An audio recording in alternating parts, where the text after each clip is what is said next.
Behind the curtain of great are the myths. Episode 9. The novel as a modern Bildungsroman. From coming of age to coming of consciousness.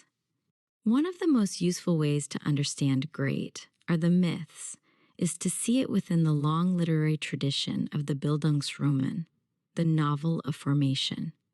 The German word Bildung refers to development or shaping, and the Bildungsroman traditionally follows a young protagonist as they move from childhood into adulthood, gaining knowledge about society, identity, and their place within the world. Classic examples include novels such as David Copperfield, Jane Eyre, and Great Expectations. In these works, the protagonist undergoes trials, emotional experiences, and social encounters that ultimately lead to maturity and integration into society. At first glance, Great Are the Myths appears to belong comfortably within this tradition. The novel follows Birdie from early adolescence into adulthood as she moves through different social worlds: Memphis, elite schools, universities, cities, and the broader cultural landscape of America. Yet the novel's deeper structure suggests something slightly different. Birdie's story is not simply a coming-of-age narrative. It is more accurately a coming of consciousness. What changes most profoundly over the course of the novel is not Birdie's social position, but her perception, her growing ability to interpret the world around her. In this sense, Great Are the Myths belongs to a more modern literary lineage, one that owes as much to Marcel Proust as to the traditional Victorian Bildungsroman. The growth of perception. In classical Bildungsroman narratives, the protagonist gradually learns how society works and eventually finds their place within it. The arc tends to move toward resolution, adulthood, stability, and social integration. But Birdie's development follows a more subtle path. Her journey is less about achieving a particular social role and more about learning how to see clearly. Over the course of the novel, 3 forms of awareness gradually deepen within her: awareness of class and social structures, awareness of her own emotional life, awareness of the difference between myth and reality. These layers of perception accumulate slowly, shaped by experience, memory, and reflection. The novel, therefore, traces the education, not only of a young woman, but of a consciousness. Class awareness.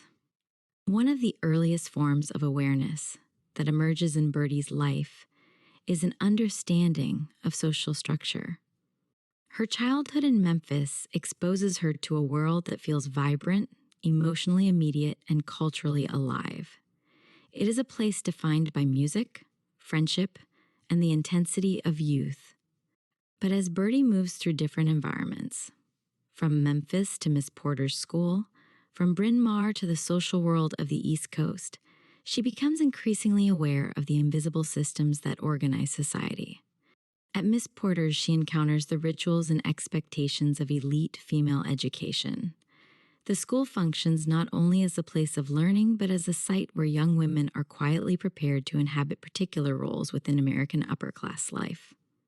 At Bryn Mawr, she enters a different intellectual environment, one that emphasizes scholarship, independence, and the development of the mind. Through these experiences, Birdie begins to recognize the intricate architecture of class, the ways in which speech, behavior, education, and geography all signal belonging within particular social worlds. What she gains is not simply social mobility, but a form of anthropological insight. She learns how to read the codes of the environments she inhabits. Emotional self-knowledge. Alongside this growing social awareness runs another form of development: Birdie's emotional education. Her relationship with the boy becomes the central emotional thread of the novel. Their connection exists in a space that is intimate yet unresolved, tender yet shaped by forces beyond their control. At first, Birdie experiences this relationship within the language of youthful myth, a world influenced by stories, imagination, and romantic idealism. The boy himself appears almost as a figure drawn from a dream, sensitive, magnetic, full of promise. But as time passes, Birdie begins to recognize the limits of that dream. She sees how fame begins to transform the boy into something larger than the private person she once knew. She experiences the distance that emerges between human intimacy and public myth. This recognition does not destroy her feelings. Instead, it deepens them. Birdie's emotional growth, therefore, lies not in abandoning the dream entirely, but in understanding its fragility. The clarity she eventually reaches is neither cynical nor naive. It is the quiet awareness that love and myth do not always occupy the same space. Myth and reality. The third and deepest dimension of Birdie's development concerns myth itself. From the beginning of the novel, Birdie interprets the world through imaginative frameworks. The Memphis house becomes Avalon, Shangri-La, Camelot. Youth is imagined as a kind of Neverland. These mythic references are not decorative. They reveal the way young people often understand life through stories. But the novel gradually shows how myth and reality begin to diverge. The boy becomes the most powerful example of this divergence. To the world, he will eventually become a symbol, a cultural icon, a mythic figure within the landscape of modern celebrity. To Birdie, however, he remains the boy she once knew. This dual perception becomes central to her consciousness. She learns that myth is not simply false. It is a narrative layer placed over human experience. Understanding this distinction becomes one of the novel's most important forms of knowledge. Birdie grows into someone capable of seeing both the myth and the person beneath it, a Proustian structure of memory. In this sense, great are the myths belongs less to the tradition of Dickens and more to the tradition of Proust. In Search of Lost Time, the narrator's development is not defined by social success, but by an expanding awareness of memory, time, and perception. The narrative is structured around reflection rather than resolution. Birdie's story follows a similar pattern. The events of youth, friendships, houses, schools, cities, the boy himself, acquire their full meaning only when they are revisited through memory. What the novel ultimately records is the gradual transformation of experience into understanding. Birdie's adulthood does not arrive as a dramatic moment. It emerges quietly through interpretation, a double Bildungsroman. There is also an intriguing structural contrast at the heart of the novel. While Birdie grows toward greater consciousness, the boy moves in the opposite direction. He grows not into self-awareness, but into myth.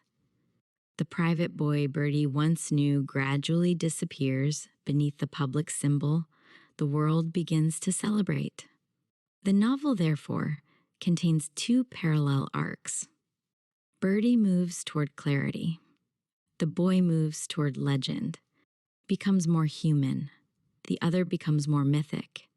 This divergence gives the story much of its emotional complexity, the arrival of consciousness. By the time the narrative reaches its later stages, Birdie has acquired something more subtle than conventional maturity. She has learned how to interpret.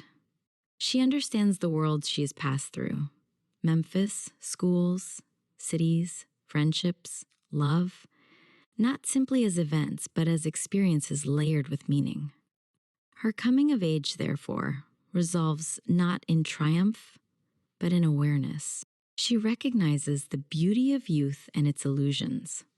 She recognizes the distance between myth and reality, and she understands that memory will inevitably reshape both. Conclusion. Seen in this light, Great are the myths becomes a modern version of the Bildungsroman. But instead of charting the journey toward social integration, It traces the development of consciousness itself. Birdie's education unfolds across landscapes, relationships, and memories. Each stage of her life contributes to a deeper understanding of the world she inhabits. By the end of the novel, she has not escaped myth entirely. She has simply learned how to see it. And that act of seeing, of recognizing the stories we tell about the past and the truths that lie beneath them, becomes the true destination of the novel.